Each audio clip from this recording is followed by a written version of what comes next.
bọ́ kájọ panupọ̀ ṣàdúrà fún bàbá wa Sheikh Muyideen Ajani Bello. Ọlọ́run bá ní gba àbọ̀ wọn, bá ní ṣàlékún ìkẹ́ wọn, bá ní dúró tì wọ́n, bá ní tàn mọ́lẹ̀ sí kábàrí wọn, bá ní túbọ̀ tàn ìmọ́lẹ̀ sí àgbẹ̀ tó rẹ́ ni ìmọ́lẹ̀ ni wọ́n tó kúrò láyé.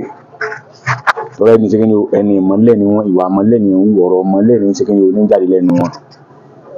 Ibi máa ń lọ ni pé òdodo ò pé méjì, lẹ́yìn òdodo irọ́ ló tó kàn. Mo wo fọ́nrán kan, mo rí páwọn kan nígbà tí wọ́n fẹ́ máa tako ìmáàmù Ògbómọ̀ṣọ́, bàbá wa ìmáàmù Sheikh Dr. Yunus Saliatu Ayinla. Kí ló dẹ́yìn yẹn tara yín kọ òdodo náà? Bẹ́ẹ̀ lẹ́nìkan pè mí hàn, àwọn ó gbé lọ, àwọn oṣù rẹ̀, àwọn ọ̀bá gbégbèsè kan lórí pé kíni, lórí pé ní tí ò yí ọ̀pọ̀lọpọ̀ ọ̀rin ni pé bàbá tá à ń sọ̀rọ̀ wọn, bàbá yìí bàbá gbogbo wa ni. Ẹ̀gbọ́n tí wọ́n ní ayé ìbáládànwò ṣe kọ̀sẹ́ntì sì máa ń fẹ́ tora rẹ̀ mọ́ lórí ibú èèyàn pẹ̀ bí òun ni.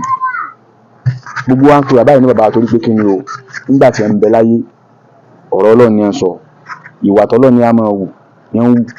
Ẹni tí èèfẹ́ gbọ́rọ̀ bàbá, ẹnìkan ṣoṣo ni èèfẹ́ gbọ́rọ̀ bàbá, òpùrọ́ ni èèfẹ́ gbọ́rọ̀ bàbá, ẹni tó sì fẹ́ràn rọ́. Gbogbo ẹni tó bá ti jẹ́ olódodo láyé yóò fẹ́ gbọ́rọ̀ bàbá. Gẹ́gẹ́ bẹ́ẹ̀ lọ̀rọ̀ bàbá wa Ìmáàmù Ògbómọ̀ṣọ́ náà.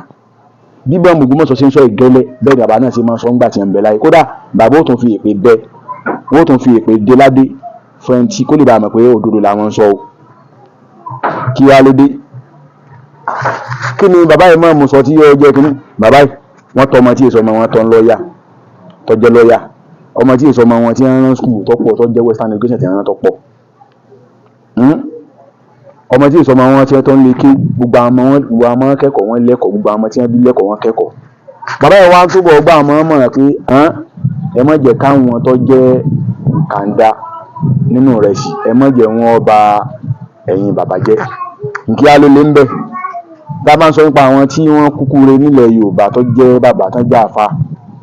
Bàbá Muyideen Ajani Bello ṣalákọ̀ọ́kọ́, wọn ò sì ní jẹ́ ìkànnì, àwọn àgbààgbà tí wọ́n jẹ́ ní eré ti kú lọ. Arárú ẹni bàbá mi olùkọ́ àgbà Sheikh Muhammad Abdul Baki nílùú Ìwó. Ẹ wo ìgbà tí bàbá ikú bàbá yìí ti kàǹkà tó, tẹ́ pé nǹkan gbogbo tánẹ̀bì sàṣálá ní kí wọ́n mọ kéde gbogbo ẹ̀nà kéde nípa ẹ̀há, nípa tó jẹmọ́ súnà. Gbogbo nǹkan súnà pàápàá ní bàbá ìkéde tẹ́ fi jáde láyé.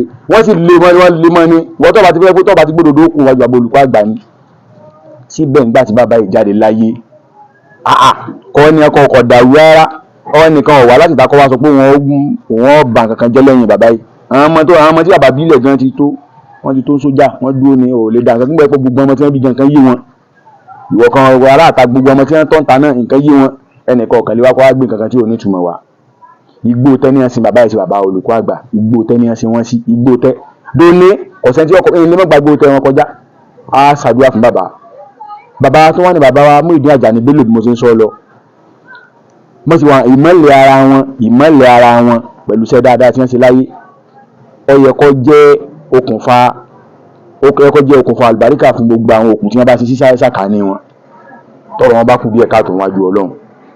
Gẹ́gẹ́ bí ẹni Ọlọ́run tó jáde láyé. Kí ìmọ́lẹ̀ ara wọn tọ́lọ́run fi ṣe ńlá tí ó wà kábàárì wọn kó tó jẹ́ sábà bí okùnfà dáadáa fún àwọn tó bá jẹ́ òkúrú mùsùlùmí tí wọ́n ṣe sí àyíká wọn.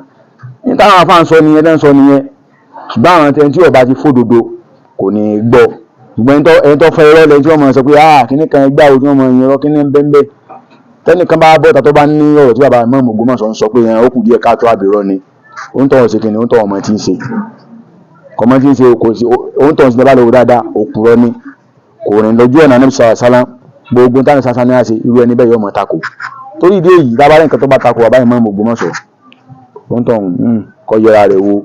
Kó ṣe kíni kó yẹra rẹ̀ wo. Bàbá Ìmáàmù Ògbómọ̀ṣọ́ òdodo ni ẹ máa sọ. Wọ́n sì máa dúró lórí òdodo. Bàbá Muyideen Ajani Bello ṣe máa sọ̀rọ̀ gẹ́gẹ́ bẹ́ẹ̀ gẹ́gẹ́ àbàsí. Bàbá náà máa pariwo àbẹ́lẹ́rí ibú ni ẹni. Ibi Ọlọ́run sọ pé kíní kan tí ó yí padà ní ọ̀nì gbọ́ sọ lọ́nà bẹ́ẹ̀ bàbá Ìmáàmù náà ṣe máa sọ pé má ṣe báyìí kí á ló dé.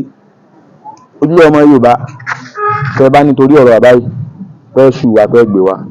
Alhamdulilayi a dúpẹ́ fọ́lọ́run tó gbé kíni o àwọn ẹni Ọlọ́run gbogbo tí yẹn bá ṣe nítorí àwọn ẹni Ọlọ́run tó sì jẹ́ pé lórí òdodo lèyàn fi ṣe wàláhì gbogbo tó bá ṣẹlẹ̀ sí yẹn lórí ẹ̀ jihad ni wọ́n máa jẹ́ yóò sì máa lẹ́san lórí ẹ̀ ni.